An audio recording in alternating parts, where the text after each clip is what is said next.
Hello.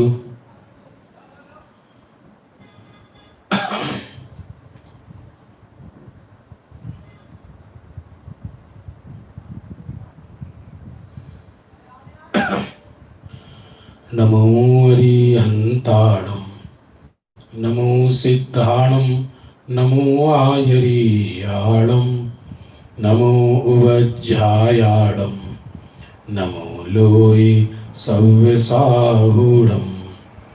मंगलम भगवान वीरो मंगलम गौतमो गणी मंगलम कुंद कुंदात्यो जैन धर्मोस्तु मंगलम सर्वमंगल मांगल्यम सर्वकल्याणकारकम प्रधानम सर्वधर्माणां जैनम जयतु शासनम।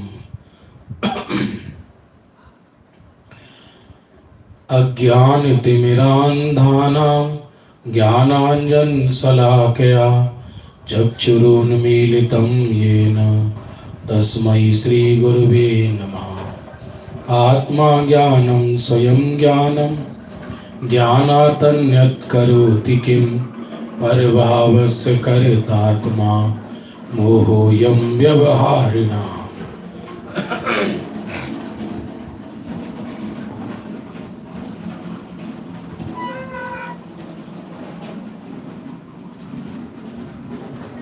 बंधु, आज प्रातःकाल का भी स्वाध्याय का समय हो चुका है। स्वतंत्रता दिवस का दिन है। आजाद हुए थे आज से 74 साल पहले। हम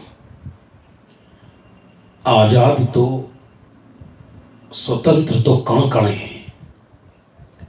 जैन शासन जैसी स्वतंत्रता दुनिया में कहीं नहीं होगी।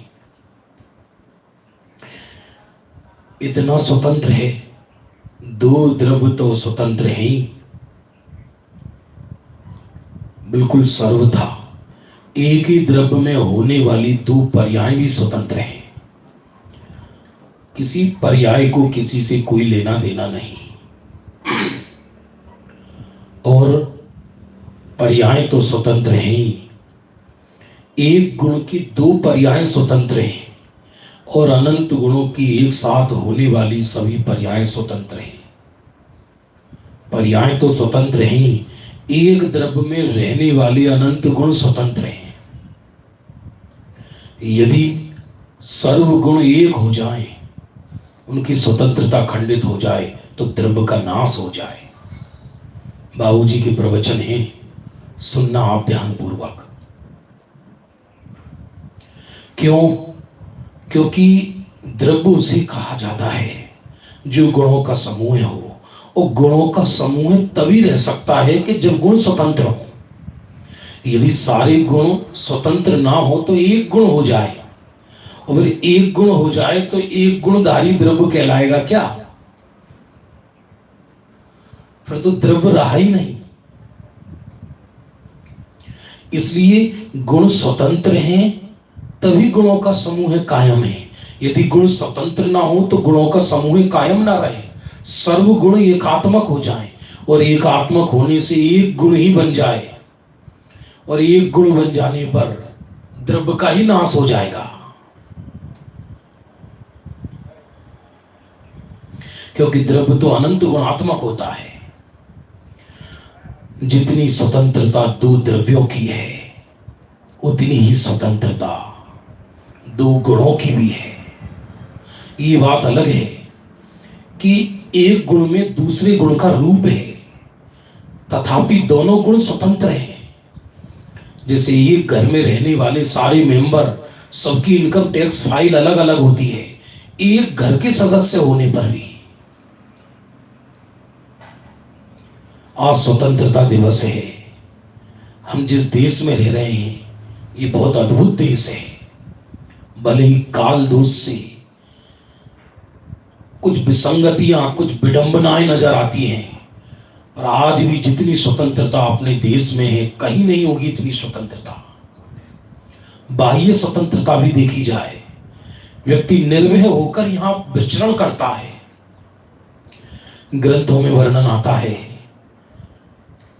जिस देश में धर्मी लोग शांतिपूर्वक धर्म ध्यान करते हों, उस देश के राजा को भी उनका पुण्य लगता है। क्यों? राजा नम्र है, राजा उदार है, राजा धर्मी है, तभी तो लोग धर्म कर रहे हैं। यदि आजादी से पहले यदि देखें हम हमारी स्थिति, तो हम स्वतंत्र विधान नहीं कर सकते थे, पंच कल्याणक नहीं कर सकते थे, मंदिरों की सुरक्षा करनी पड़ती थी, माइक नहीं लगा सकते थे, जय जयकार नहीं कर सकते थे। पर आज स्वर्णिम युग चल रहा है, धर्म का स्वर्णिम युग। दूसरे शब्दों में कहा जाए कि यदि 500 वर्ष की इतिहास खंगाली जाए, बनारसी दास जी से पूर्व से लेके आज तक, तो अभी सबसे अधिक स्वर्णिम काल चल रहा है धर्म का, पूज्य गुरुदेव श्री के प्रभावना योग में। ये सब स्वतंत्रता का ही प्रताप है। जैन दर्शन 2 शब्दों पर टिका है, स्वतंत्रता और स्वावलंबन। और द्रव्य दृष्टि प्रकाश में भी इन्हीं दोनों चीजों का वर्णन है। गुरु से ज्ञान नहीं होता, निमित्त से ज्ञान नहीं होता, स्वयं ज्ञान से ही ज्ञान होता है। पूर्व की पर्याय दूसरी पर्याय को ज्ञान देकर नहीं जाती। ना आनंद अंदर से आता, ना बाहर से आता। प्रत्येक पर्याय अपने सटकारक से आनंद रूप परिणमित होती है। लेकिन जिस समय आनंद आता है, उस समय लक्ष्य स्वरूप का रहता है, और लक्ष्य स्वरूप का रहने के कारण यह कहा जाता है आनंद अंदर से आया, बाहर से तो सवाल ही नहीं है। मैं दुखी नहीं हो सकता क्योंकि मेरे अंदर दुख गुण नहीं, सुख गुण है। मैं सुखी हो सकता हूं क्योंकि मेरे अंदर सुख है। जो चीज अंदर है वही तो प्रकट होगी। जब दुख अंदर है ही नहीं तो प्रकट कहां से होगा? सुख फैक्ट है, दुख कल्पना है। मैं सुखी हो सकता हूं क्योंकि मैं सुख से बना हूं। मैं दुखी नहीं हो सकता क्योंकि दुख से बना ही नहीं हूं मैं। दुख कल्पना है, सुख कल्पना नहीं है। रियल सुख कल्पना नहीं है। लेकिन जिसे हम दुख कहते हैं वो तो कल्पना ही है। तो आज स्वतंत्रता दिवस पर इन स्वतंत्र सूत्रों को पढ़ते हैं। हम आपको सच कह रहे हैं, एक एक सूत्र ऐसा है, एक एक बोल ऐसा है। ये तो मैं बहुत फास्ट चला हूं। मेरा जो स्वभाव है वो अति विस्तारवादी नहीं है।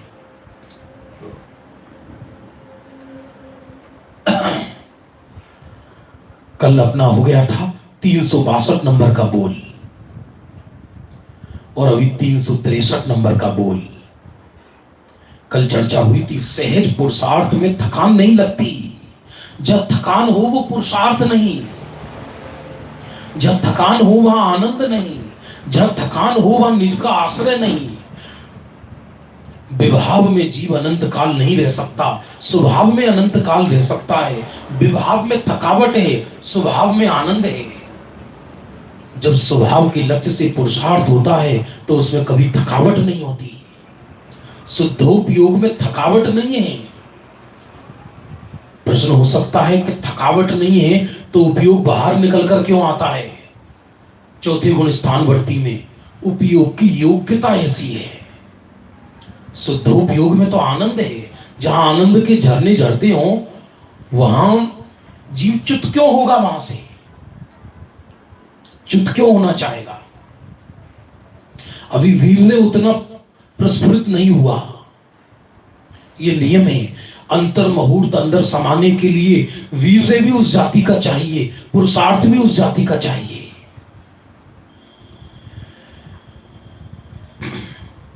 सोने आदि में भी दुख लगेगा। यदि सच्चा पुरुषार्थ जग गया ना, तो जिसे हम निद्रा कहते हैं, विश्राम, उसमें कष्ट लगेगा। विश्राम तो अंदर है। सच में शुद्धोपयोग को विश्राम कहते हैं, आत्मानुभूति को विश्राम कहते हैं।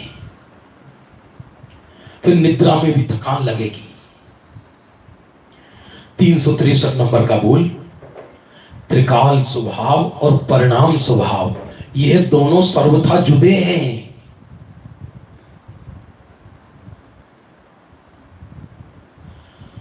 बंधु, त्रिकाल स्वभाव और परिणाम स्वभाव ये दोनों सर्वथा जुड़े हैं,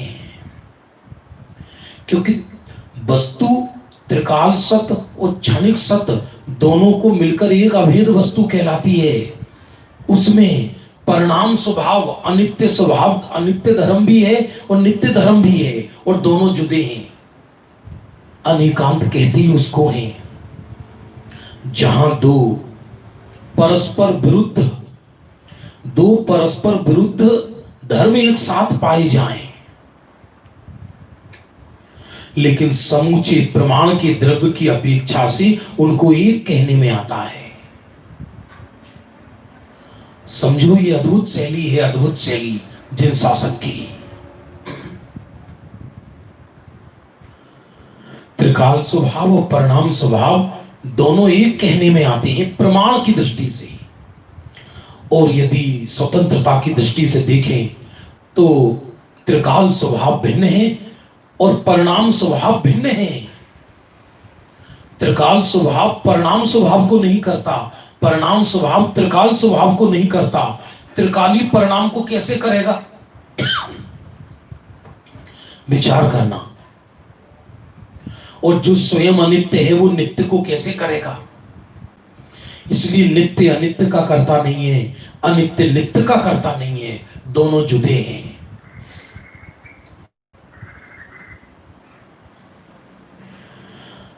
पर्याय अपेक्षा से मैं शुद्ध भाव का करता हूं, लेकिन अशुद्ध भाव का मैं करता नहीं हूं। ये 364 नंबर का बोल बहुत समझने जैसा है। कई लोग कहते सब हमारे तो समझ में नहीं आती। कभी कह देते हैं कि जीव अपनी अशुद्ध भारी पर्याय का करता है, कभी कहते हैं कि केवल ज्ञान का भी करता नहीं है। सुनना, नजर सुनना, अलग अलग नजर है ये। प्रसंग देखकर बात करना, अपेक्षा देखकर बात करना। जब चरणन योग की चर्चा आएगी बंधुओं, चरणन योग की, तो उस समय तो चरणन योग के काल में क्रिया का भी कर्ता कहा जाएगा, सदाचार का कर्ता, उपचरित असद्भुत व्यवहार ने से मकान का भी कर्ता कहा जाएगा। ये मकान मैंने बनाया है। और स्थूल में से कहें तो ये देश मेरा है, ऐसा भी कहा जाएगा। और स्थूल में से देखें तो विश्व मेरा है, ऐसा भी कहा जाएगा। ये तो कहने प्रसंग नए प्रसंग पर निर्भर करते हैं, कर्ता कर्म। और अज्ञानी को चूंकि रागादि परिणाम से एकत्व नहीं टूटा, इसलिए अज्ञानी रागादि परिणामों का कर्ता होता है अर्थात तो मानता है। इसलिए कहा जाता है कि अज्ञानी रागादि परिणामों का कर्ता है। लेकिन उसी समय परम शुद्ध निश्चय ने से देखो त्रिकाल चैतन्य स्वभाव को, तो त्रिकाल चैतन्य स्वभाव रागादि रूप परिणमित नहीं हुआ। इसलिए अज्ञानी भी राग के काल में पारमार्थिक दृष्टि से देखा जाए तो राग का कर्ता नहीं है। क्योंकि यदि अज्ञानी की आत्मा त्रिकाल वो रागादि का कर्ता बन जाए तो फिर तो स्वभाव बन गया। फिर ये क्यों कहा जाता है राग भाव रागी करे, अज्ञानी अज्ञान, द्रव्य कर्म पुद्गल करे, यो निश्चय परिणाम। ये ज्ञानी और अज्ञानी की तरफ से कहा गया। जहां कर्ता कर्म का प्रसंग चल रहा है तो वहां ज्ञानी ज्ञान कर्म का करता है, ज्ञानी अपनी निर्मल पर्याय का करता है। वो पर्याय किसने की? तो उसे जब स्वभाव का लक्ष्य हुआ तो पर्याय में ज्ञान प्रकट हुआ। तो ज्ञानी पर्याय और द्रव्य का जब अभेद निरूपण करेंगे प्रमाण से, तब ज्ञानी उस ज्ञान कर्म का कर्ता कहलाएगा, अपनी निर्मल पर्याय का कर्ता कहलाएगा। लेकिन जिस समय ज्ञानी, ये कहा जा रहा है कि ज्ञानी अपनी निर्मल पर्याय का करता है, उसी समय दृष्टि में ज्ञानी अपने को सर्वथा कर्ता मान रहा है। और ज्ञान ये स्वीकार करता है, ज्ञान ये जो पर्याय हुई मैं इसका करता हूं। पारमार्थिक दृष्टि से इसलिए ये कर्ता कर्म के लिए एक अलग विश्लेषण चाहिए पूरा का पूरा। पर का कर्ता, देह का कर्ता, रागादि परिणाम का कर्ता, अशुद्ध पर्याय का कर्ता, निर्मल पर्याय का कर्ता, और इन सब का अकर्ता। और पर्याय का कर्ता, पर्याय सहज कर्ता कहो या अकर्ता कहो एक ही बात है। ज्ञानी सहज करता है, अर्थात जो निर्मल परिणाम हुआ सम्यक दर्शन ज्ञान चारित्र का परिणाम, उस सम्यक दर्शन ज्ञान चारित्र का परिणाम ज्ञानी की आराधना है, ज्ञानी की आराधना है। देह निर्मल रक्त का तो कर्ता कहा जाता है, लेकिन देह अशुद्ध रक्त का कर्ता नहीं कहा जाता। लेकिन जिस समय यह कहा जा रहा है कि ज्ञानी निर्मल पर्याय का कर्ता है, उसी समय बंधु, उसी समय पर्याय का सटकारक से देखा जाए तो पर्याय में अपने ही योग्यता से वो निर्मलता प्रकट हुई है, और ज्ञानी तो अपने को शुद्धात्मा मानता है। तो त्रिकाल भगवान आत्मा उस निर्मल पर्याय का कर्ता नहीं है। यदि भेद की दृष्टि से देखें तो भगवान आत्मा तो परिणाम मात्र का करता है, लेकिन जहां कर्ता कर्म का प्रसंग आएगा वहां यह कहा जाएगा कि ज्ञानी निर्मल पर्याय का करता है, अज्ञानी राग आदि अज्ञान भाव का करता है, और शरीर आदि का कर्ता द्रव्य कर्म है, मैं नहीं। कुछ समझ में आ रहा है, नहीं आ रहा है? इसलिए कर्ता कर्म की विवक्षा में बहुत सारी विवक्षाएं हैं।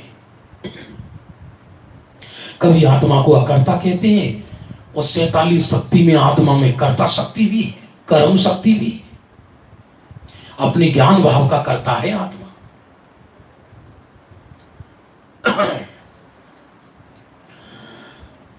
पर का तो न ज्ञानी करता है न अज्ञानी। इन बिल्डिंगों का, घर गृहस्थी परिवार का, इसका करता तो कोई नहीं है। जिसके बोझ से हम मरे जा रहे हैं दिन रात, वो पर्याय तो स्वतंत्र अपने काल में होती है। निमित्त दृष्टि से देखें तो पुण्य पाप निमित्त होता है। अपने संयोगों में जो घटित होती है घटनाएं, उनका कर्ता अज्ञानी भी नहीं, कर्म है, कर्म। ये भी व्यवहार से कहा गया। घटनाएं तो अपने कारण होती हैं, उनका कर्ता कौन होता? एक पुद्गल को दूसरा पुद्गल कैसे करेगा? आत्मा तो करेगा ही नहीं। और सबके पुण्य पाप न्यारे न्यारे हैं, तो उनकी घटनाओं का कर्ता मैं कैसे हो जाऊंगा? मेरी घटनाओं का कर्ता वो कैसे हो जाएगा? प्रसंग बहुत अद्भुत है। भुवानंद चक्रवर्ती की कन्या, भुवानंद चक्रवर्ती की कन्या अनंगधरा, नाम सुना होगा आपने। उसको एक विद्याधर हरण करके ले गया उसकी सुंदरता पर रीझ कर, और बाद में मालूम पड़ा ये चक्रवर्ती की कन्या है, तो एक जंगल में छोड़ दिया जाकर। आश्चर्य देखो, चक्रवर्ती सालों निकल गए, बरसों निकल गई, खोज नहीं पाई अपनी बेटी को। इधर वन जंगलों में वस्त्र फट गए उसके, पेड़ पौधे पत्तों से लाज बचाती हुई जंगलों में रहने लगी, जंगल की पेड़ पौधे पत्ते खाने लगी। कई बरसों निकल गए, ग्रंथों में आता है। चक्रवर्ती की कन्या, 6 खंड का राजा, विश्व का राजा, अपनी बेटी को ही नहीं खोज सका। एक दिन नारद को वो कन्या जंगल में नजर आई, तो उसने चक्रवर्ती से जाकर कहा, मैंने तुम्हारी कन्या को वहां देखा है। तुरंत चक्रवर्ती सेना लेकर उस वन में पहुंचा, तो सर्प उस कन्या को खा चुका था। अजगर पैरों की तरफ से निकला था, लेकिन उसने संलेखना धारण कर ली थी, संलेखना। और उस अजगर के प्रति भी अभय दान।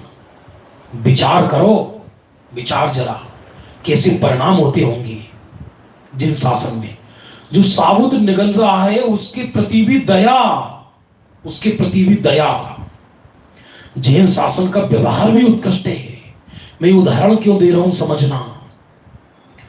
और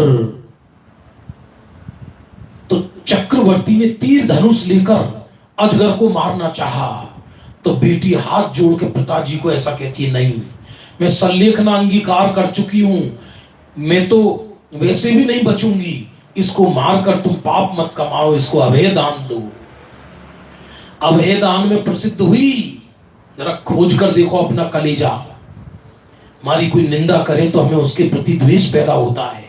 यहां तो साबुत निकल गया, साबुत, उसके प्रति भी अभय दान। मैं यहां क्या कहना चाह रहा हूं, चक्रवर्ती अपनी बेटी का लालन पोषण नहीं कर सका। चक्रवर्ती की कन्या को अजगर निकल गया। उसके दुखों को, जब चक्रवर्ती अपनी पुत्री के दुखों को नहीं मिटा सकता, तो हम परिवार, पुत्र पुत्रियां, इनको कैसे चला सकते हैं। इसलिए पर में तो ना ज्ञानी कुछ कर सकता, ना अज्ञानी कुछ कर सकता, केवल विकल्प कर सकता है। ये भी व्यवहार से कहा, विकल्प कर सकता है माने अज्ञान कर सकता है। इसलिए अज्ञानी को अज्ञान का कर्ता कहा और ज्ञानी ज्ञान का कर्ता कहा। और परम शुद्ध निश्चय ने से देखें तो भगवान आत्मा त्रिकाल प्रभु ना ज्ञान का करता है, न प्रगट ज्ञान का, माने प्रगट पर्याय मात्र का करता नहीं है, न निर्मल पर्याय का, न विभाव पर्याय का। मैं तो अकर्ता स्वरूप हूं। ध्यान देना, जिस ज्ञानी ने अपने को अकर्ता स्वरूप स्वीकार किया, तो ये स्वीकृति स्वयं ज्ञान है, ये स्वीकृति स्वयं निर्मल पर्याय है। और उस निर्मल पर्याय का कर्ता वो ज्ञानी कहा जाता है। लेकिन ज्ञानी के अभिप्राय से पूछो तो ज्ञानी ये कहेगा, मैं तो अकर्ता हूं।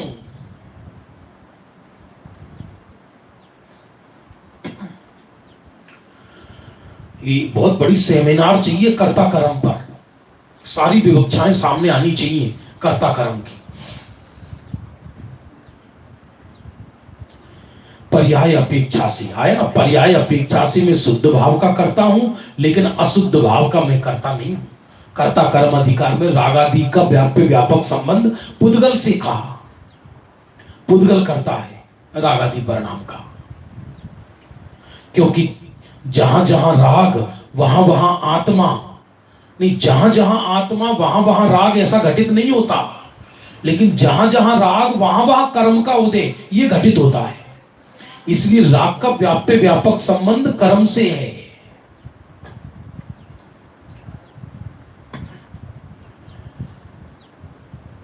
बोलो देखो, छोटा सा बोल था लेकिन रहस्य, पूरा कर्ता कर्म अधिकार आ गया एक बोल में।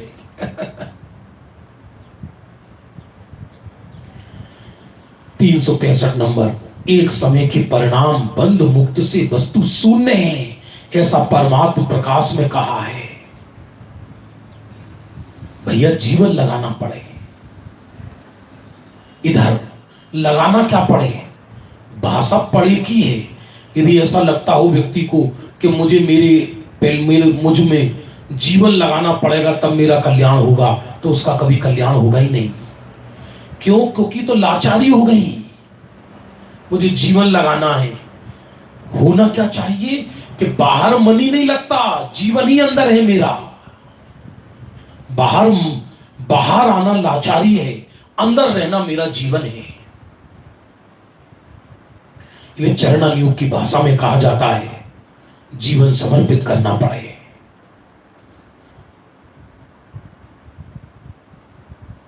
राग मिटाओ, राग मिटाना है मुझे, ये भाषा छोड़ दो। सच बात तो यह है कि राग करके तो दिखा दो, क्योंकि मेरी काया तो ज्ञान से बनी है। लोग कहते हैं मैं राग का करता हूं, मैं करता नहीं, मैं ज्ञाता हूं। मैं राग का करता नहीं हूं, मैं राग का ज्ञाता हूं। ज्ञान स्वभाव राग को कैसे करेगा? चूंकि अज्ञानी राग पर्याय को मान्यता पूर्वक कहता है मैंने की, इसलिए एक समय के अज्ञान भाव में यह कह दिया जाता है कि अज्ञानी राग का करता है। जिस काल में अज्ञानी राग कर रहा है उस समय भी परम शुद्ध निश्चय ने से देखो तो ज्ञानी राग का भी अज्ञानी राग का भी करता है, क्योंकि परम शुद्ध निश्चय ने से तो ज्ञानी और अज्ञानी दोनों ही परिणाम मात्र की करता नहीं है। परम शुद्ध निश्चय ने में तो अकेला त्रिकाल शुद्ध आत्मा ही नजर आता है।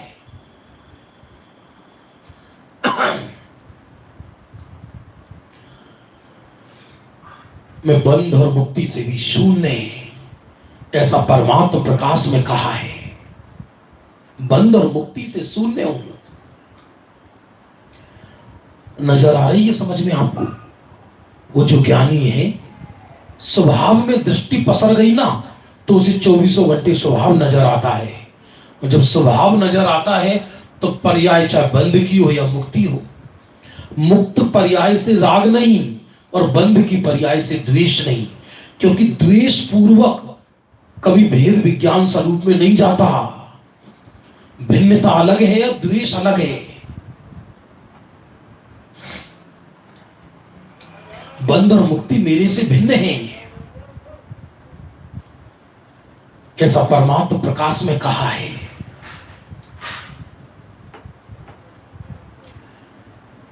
आगे देखो 366 नंबर का बोल भी बहुत अद्भुत है। मैं तो बहुत फास्ट चलता हूं, यदि स्लो चलूं तो एक दिन में एक बोल हो केवल। 2 साल लग जाए इस ग्रंथ को पूरा करने में।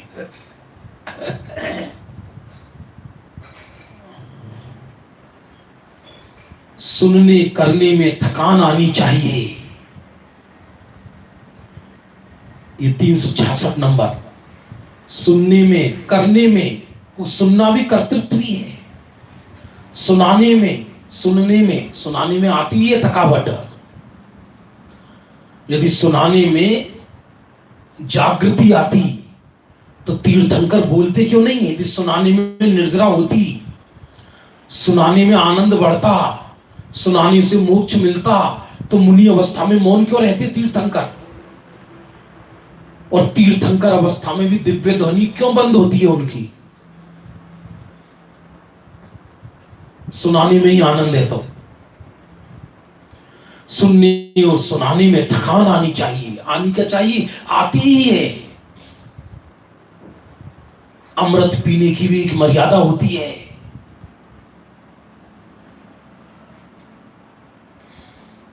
स्वभाव की एक मर्यादा होती है। सुनना लगातार नहीं हो सकता। अमृतमयी कितनी भी बातें सुनो आप, ये नियम है। शुभ भाव का काल बढ़ जाए तो अशुभ भाव रूप परिणमित हो जाता है।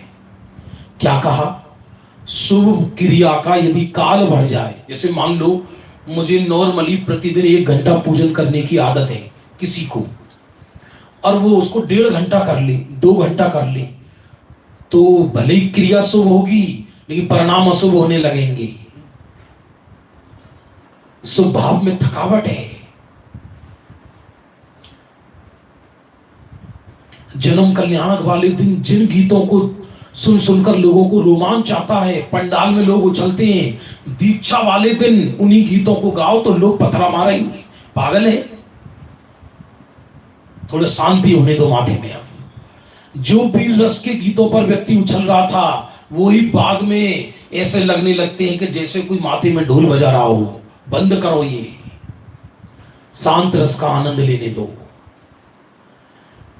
इसलिए सुनने में, सुनाने में, हर शुभ क्रिया में, पूजन में, पाठ में, इनमें थकावट आनी चाहिए। ज्ञानी को तो आती ही है, क्योंकि ये स्वभाव नहीं है।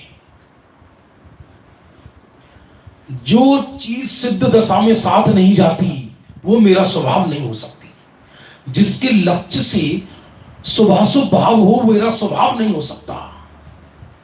जो सदा नहीं रहता वो मेरा स्वभाव नहीं हो सकता।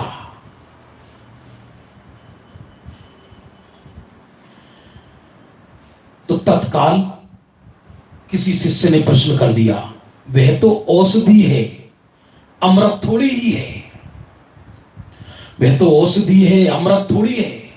गजब, मतलब जवाब दिया है स्वयं ही। सुनना औषधि है, अमृत नहीं। औषधि अलग है, अमृत तो स्वरूप के लक्ष्य से जो निर्मल पर्याय की रचना होती है वो अमृत है। देवों के गले से अमृत झड़ता है ना, ये कहा जाता है।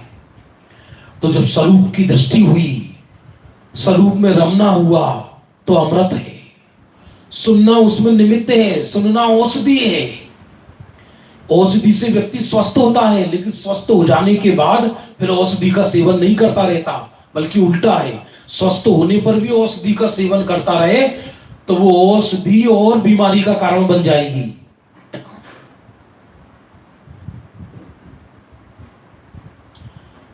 लोग कहते हैं गणधर्मी तो सुनते हैं, लेकिन सारी जिंदगी सुनते नहीं रहते। अंत में कई गणधर तो भगवान के सामने मोक्ष चले जाते हैं। और वो सुनने के काल में भी स्वरूप का संवेदन करते रहते हैं। सुनने के काल में भी पुनः पुनः शुद्धोपयोग होता रहता है। और देखो यहां तो गजब उत्तर दिया है, औषधि कहने में भी ढीलापन हो जाता है, जहर है, हद हो गई। अब इन बोलों से किसी किसी को चुभन लगती है, क्योंकि उनकी शैली ऐसी थी। और कोई कहेगा क्यों थी ऐसी साहब? अरे उन्होंने तो कोई प्रवचन थोड़ी किया है, ना उन्होंने कुछ लिखा, लोग उनसे चर्चा करते थे तो वो उत्तर देते थे। जबकि परम कोमल कोमल जीव थे वो, क्योंकि कोई भी शुभ भाव हो उसको जहर ना माने तो उसमें उपादेयता आए बिना नहीं रहेगी।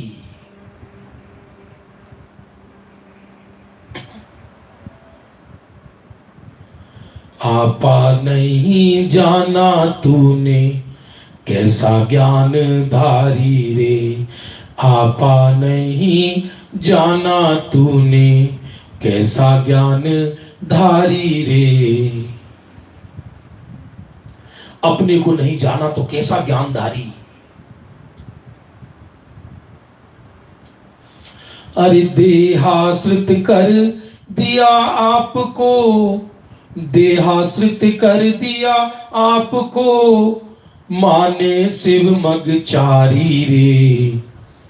देहाश्रित कर दिया आपको, माने शिव मग चारी रे।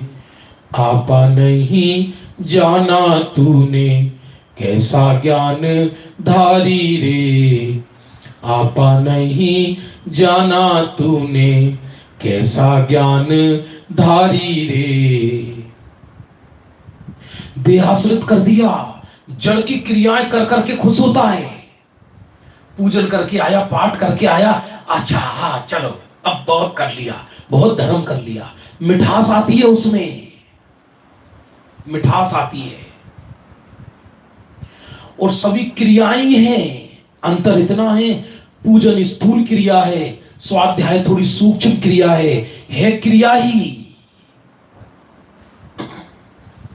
और क्रिया में उपादेयता हो गई, किसी भी क्रिया में, चाहे सुनने की क्रिया हो या सुनाने की क्रिया हो या पूजन पाठ की क्रिया हो या दया दान तप आदि की क्रिया हो। वो कहते औषधि भी नहीं है, औषधि कहने में तो ढीलापन हो जाता है, जहर है। श्रीमद कुंद कुंदाचार्य ने तो कहा है कि विषकुंभ है ये लोग। प्रतिक्रमण को विषकुंभ कह दिया, प्रतिक्रमण को समय साल में मैं किसी के गाल पे थप्पड़ मारूं फिर सॉरी बोल दूं, फिर थप्पड़ मारूं फिर सॉरी बोल दूं, तो ये सॉरी बोलना निर्लज्जता कहलाएगी। बार बार सॉरी का अर्थ है बाद में नहीं करूंगा।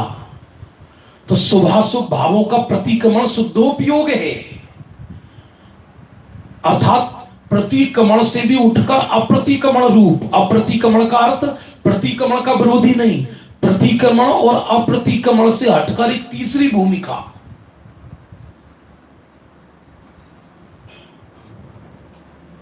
एक दफा तो जड़ मूल में कुल्हाड़ा मार दो, जड़ इसको कहते संधि भेद, परिणाम मात्र में नहीं,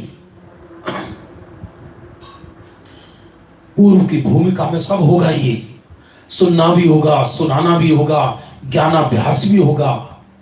ज्ञानी ज्ञानाभ्यास नहीं करेगा तो क्या करेगा? लेकिन रस स्वरूप का है, दृष्टि स्वरूप की है। ऐसा तो है नहीं अधिक सुनने वाले जल्दी मोक्ष चले जाते हैं, कम सुनने वाले थोड़ी देरी से मोक्ष जाते हैं, या अधिक सुनाने वाले जल्दी मोक्ष चले जाते हैं। ऐसे हजारों उदाहरण बता देंगे आपको। कर्णन योग से तो ऐसा भी सिद्ध होता है, जीव पहली बार मनुष्य बना, परिणामों की अति विचित्रता देखहु प्राणी, नित्य निगोद माहिते कड़ के नर पर जाए पाई सुखदानी। नित्य निगोद से निकलकर नर पर जाए पाई, पहली बार मनुष्य बना, और पहली बार मनुष्य बनने पर 8 वर्ष अंतर मुहूर्त में केवल ज्ञान ले सकता है, पूर्व के कोई संस्कार ही नहीं है। प्रथम देशना सुने और देशना को अंदर उतारा, और देशना में जिस शुद्धात्मा की चर्चा है उसमें लीन हुआ और केवल ज्ञान हो गया। बहुत विद्यार्थी ऐसे होते हैं जो पढ़ते कम नजर आते हैं और डिस्टिंक्शन आती है, और बहुत विद्यार्थी ऐसे होते हैं भोजन में भी पुस्तक खोलकर बैठते हैं, चाय में भी पुस्तक खोलकर बैठते हैं, तो घर वालों को लगता है जबरदस्त पढ़ू है। ऐसे बहुत मैंने देखे हैं, बोर्ड के एग्जामों में बस में जा रहे हैं, बैठकर गाड़ी में एग्जाम देने तो पुस्तक खोल के जा रहे हैं, और जो शांत वृत्ति का स्टूडेंट है वो कुछ नहीं ऐसा बैठा है, क्योंकि पढ़ चुका उसे जो पढ़ना है।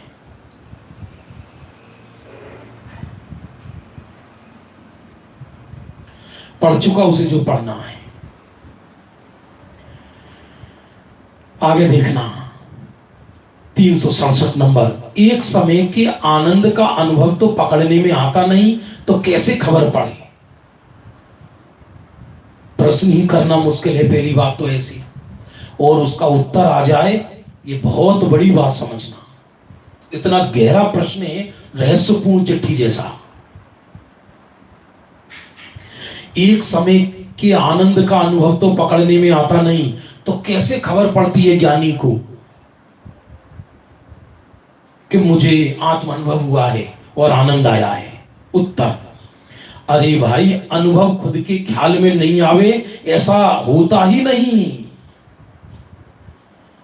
डॉक्टर साहब एक उदाहरण देते हैं, पहले सुना था जब हम पढ़ते थे। किसी स्त्री की डिलीवरी हो और उसे मालूम ना पड़े, ऐसा होता है क्या? उसे भी मालूम पड़े और पूरे मोहल्ले को मालूम पड़े, तो किसी को सम्यक दर्शन हो और उसे मालूम ना पड़े, ऐसा कैसे होगा?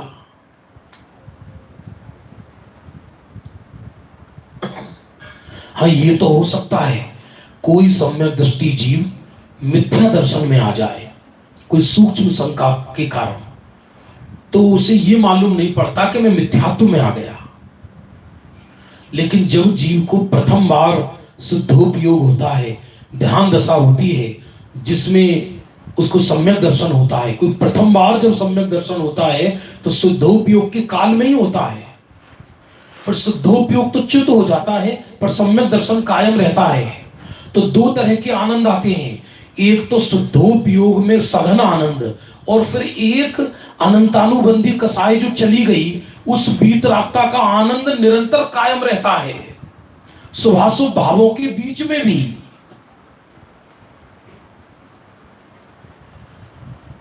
तो कहते हैं कि ये अनुभव कैसे ख्याल में, आनंद कैसे ख्याल में आता है? तो उत्तर देते हैं, अरे भाई, अनुभव खुद के ख्याल में नहीं आवे ऐसा होता ही नहीं, परंतु वह परिणाम हुआ कि नहीं ऐसे विचार कर करके क्या उसमें संतोष करना है। कोई स्वरूप में जाए और कोई आनंद आया या नहीं, आनंद आया या नहीं, आनंद आया ही नहीं, तो वो आनंद नहीं आता बल्कि दुख आता है। जैसे बिजली का करंट, पहले उदाहरण आ चुका है, अल्प भी लग जाए, कभी कभी क्या बोलते हैं, हल्का भी थोड़ा सा करंट हो जरा सा भी लग जाता है, उसको बोलते फेस का हल्का सा भी करंट, तो उसमें भी झंझनाहट आ जाती है। वैसे ही स्वरूप में आत्मा में स्वरूप में जीव जाए और आनंद का पता ना पड़े, ऐसा कैसे होगा? अरे विचार कर करके उस आनंद में संतोष नहीं करना, अरे सदा ही निर्विकल्प रहे उसकी मुख्यता भी नहीं करना। ध्यान देना, क्योंकि निर्विकल्पता और सविकल्पता तो ज्ञान की योग्यता है। क्या कहा? निर्विकल्प और सविकल्प तो ज्ञान की योग्यता है। श्रद्धा के जोर में, श्रद्धा का जोर तो सदा ये रहता है, मैं शुद्ध आत्मा हूं, मैं निर्विकल्प भी नहीं, मैं सविकल्प भी नहीं। सविकल्प और निर्विकल्प तो पर्याय के धर्म है, आत्मा का धर्म नहीं। आत्मा तो त्रिकाल निर्विकल्प स्वरूप है। निर्विकल्प स्वरूप कहते जरूर हैं शुद्धात्मा को, लेकिन वो शुद्धात्मा निर्विकल्प स्वरूप है, इसका अर्थ क्या? न सविकल्प रूप है न निर्विकल्प रूप है, ऐसा निर्विकल्प स्वरूप है।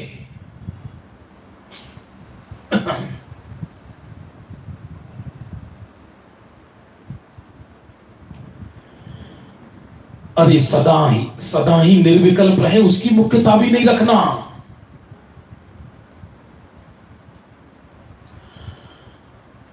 प्रश्न पूछ रही है बहन कि शुद्धोपयोग चला जाता है और वीतरागता बनी रहती है क्या? हाँ, क्योंकि सम्यक दर्शन हो गया। शुद्धोपयोग तो ज्ञान का धर्म है, ज्ञान कहो ध्यान कहो, लेकिन उपयोग बाहर आ गया तो अनंतानुबंधी कसाय चौकड़ी के अभाव में वीतरागता तो, आंशिक वीतरागता तो परिणति में बनी है ना निरंतर। शुद्धोपयोग नहीं है तो भी शुद्ध प्रतीति ये श्रद्धा गुण की पर्याय है, और शुद्धोपयोग ये मुख्य रूप से ज्ञान गुण की पर्याय है। शुद्धोपयोग में चारित्र भी होता है, सब है, लेकिन जब जीव शुद्धोपयोग से बाहर आया उस समय भी वीतरागता तो कायम है ना, और उस वीतरागता जन्य आनंद भी कायम है। तभी तो भजन लिखाइए, चिन्ह मूरत द्रगधारी की मोहे, रीत लगते है अटापटी, बाहर नारक कृत दुख भोगे, अंतर समरस गटागटी। चिन्ह मूरत सम्यक दृष्टि की रीत मुझे अटापटी लगती है, बाहर नारक कृत दुख भोग रहे हैं। शुद्धोपयोग थोड़ी है कोई, अधिकतम नारकी को 6 महीने में एक बार शुद्धोपयोग होगा, सम्यक दृष्टि है तो। वहां तो मार पिटाई की अधिकता है, तो भी आनंद रस की धार चल रही है, मैं शुद्धात्मा हूं। वीतरागता में सुख है, वीतरागता में सुख है, कसाय में दुख है।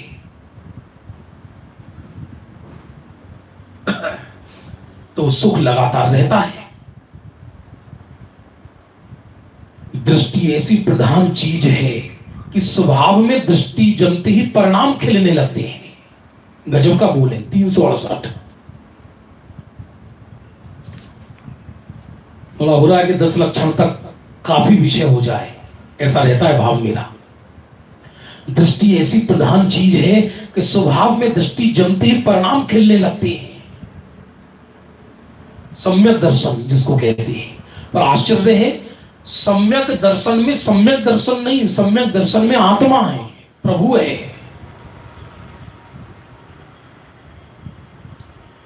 आत्मा है,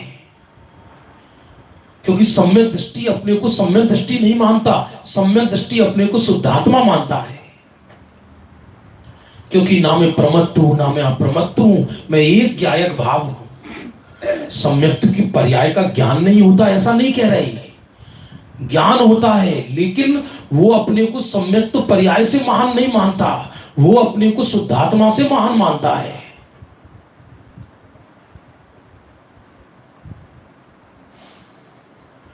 दृष्टि ऐसी प्रधान चीज है, स्वभाव में दृष्टि जमते परिणाम खिलने लगते हैं।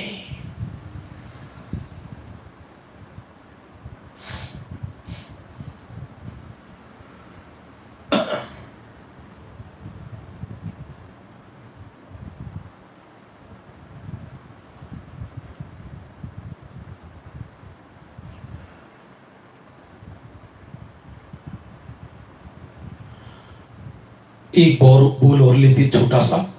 पूज्य गुरुदेव श्री घोलन से पर है, लेकिन उनके घोलन में पर प्रति जो करुणा है उससे न्याय आदि निकलते हैं। जो घोलन माने मनन चिंतन, गुरुदेव श्री मनन चिंतन से भी पार हैं, वो सम्यक दृष्टि है, लेकिन अपने को आत्मा मानते हैं। और जब उनको, बहुत बढ़िया प्रश्न है, आनंद का खजाना प्राप्त हो जाने पर भी बाहर क्यों आता है? अनादि अभ्यास के कारण। ऐसा होता है किसी को गुटखा खाने की आदत पड़ गई हो, उसे कोई रसगुल्ला खिलाए तो पहली दिन रसगुल्ला खाएगा तो गुटखा नहीं छोड़ देगा तुरंत। उससे पूछेंगे अच्छा है, बोले हाँ अच्छा है, अच्छा है, और फिर गुटखा खाने लगेगा। फिर दूसरे तीसरे दिन और खिलाया, फिर धीरे धीरे छूटता है।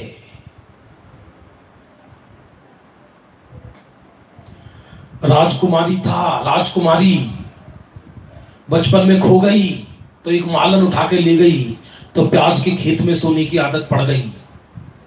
आज राजघर में आई, अपने घर में काफी दिनों बाद मिल गई तो महलों में नींद नहीं आ रही। राजा परेशान, उसने वैद्य को बुलाया तो कहा ऐसा है तुम्हारी बेटी को प्याज के खेत में सोने की आदत पड़ गई है, 10 किलो प्याज इसके सिराने रख दो, सोते समय प्याज की खुशबू आएगी तो सो जाएगी। ऐसा होता है, खजाना मिल जाने पर भी, खजाना मिल जाने पर भी पचाने की शक्ति तो होनी चाहिए ना। बादाम अच्छी चीजें, इसका अर्थ थोड़ी खूब खा जाओ गप्पा भर के, उसका ताकत भी तो होनी चाहिए ना।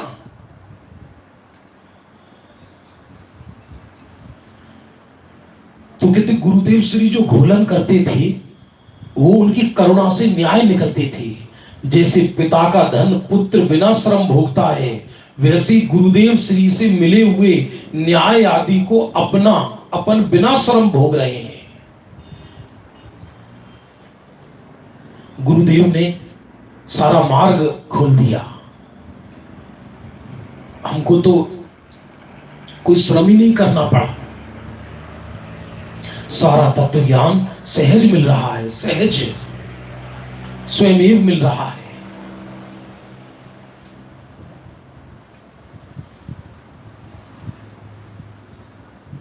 आज 15 अगस्त है ना, मैंने प्रारंभ में भी बोला था, आजादी में बलिदान किसी ने दिया और आनंद हम भोग रहे हैं। आजादी का महत्व उनसे पूछो जिन्होंने अपने बलिदान लगाए, क्योंकि वो स्वयं आजादी का फल नहीं भोग पाए, लेकिन हम आजादी का फल भोग रहे हैं। और सबसे बड़ी आजादी तो ये है कि हम जिन शासन को स्वतंत्र रूप से पालन कर रहे हैं, इससे बड़ा और अपनी आनंद क्या होगा। भले ही बाहर में देश में विडंबनाएं नजर आए तो भी ये तीर्थंकरों की भू है, तीर्थंकरों की धरती है भारतवर्ष। यहां से 2400 तीर्थंकर जन्म लेते हैं और 2400 तीर्थंकर निर्वाण जाते हैं। भारत जैसा देश नहीं, यहाँ की कण कण में अनंत अनंत सिद्ध भगवान हुए हैं, वीर हुए हैं, महावीर हुए हैं। अपनी मिट्टी का गौरव आना चाहिए, महापुरुषों का गौरव आना चाहिए।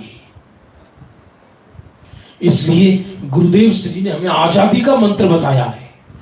जब अंदर आजादी का मंत्र पता पड़ गया तो बाहर में आजादी के सुख का अलग ख्याल में आता है।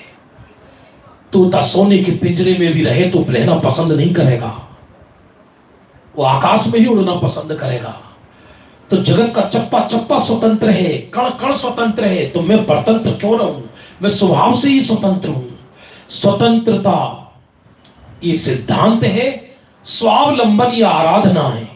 स्वतंत्रता का सिद्धांत समझ में आते ही स्व का अवलंबन होने लगता है और जीव निर्वाण चला जाता है। समय हो गया आज का, अब शेष चर्चा कल करेंगे। शाम को पुनः मिलेंगे भावदीप का। जा वाणी के ज्ञान ते सूझे लो कालो, सो वाणी मस्तके नमो सदा देत ती हुधो।